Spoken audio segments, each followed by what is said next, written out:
যুক্তরাষ্ট্রে আগামী প্রেসিডেন্ট নির্বাচনে মুখোমুখি হতে চলেছেন ডেমোক্র্যাট প্রার্থী কমলা হ্যারিস এবং রিপাবলিকান প্রার্থী ডোনাল্ড ট্রাম্প।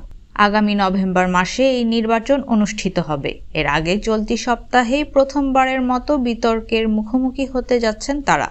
গুরুত্বপূর্ণ ওই টেলিভিশন বিতর্কে মুখোমুখি হওয়ার আগেই কমলা হ্যারিসকে নিয়ে বিস্ফোরক মন্তব্য করেছেন সাবেক প্রেসিডেন্ট ডোনাল্ড ট্রাম্প। তিনি বলেছেন, কমলা হ্যারিস আগামী নির্বাচনে জিতলে ইসরায়েল ধ্বংস হয়ে যাবে। এমনকি হ্যারিস নির্বাচনে জিতলে 1 বা 2 বছরের মধ্যে ইসরায়েলের অস্তিত্ব থাকবে না বলেও মন্তব্য করেন তিনি।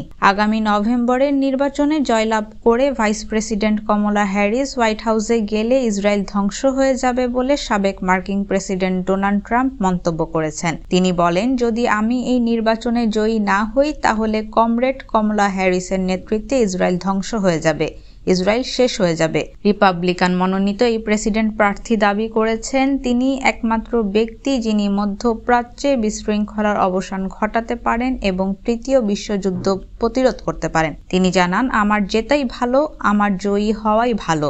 সেটি না হলে আপনারা এমন সব সমস্যায় পড়তে যাচ্ছেন যেসব সমস্যা আমরা কখনোই পড়িনি। আমাদের হয়তো আর কোনো দেশই বাকি নেই। এটি আমাদের শেষ নির্বাচন হতে পারে।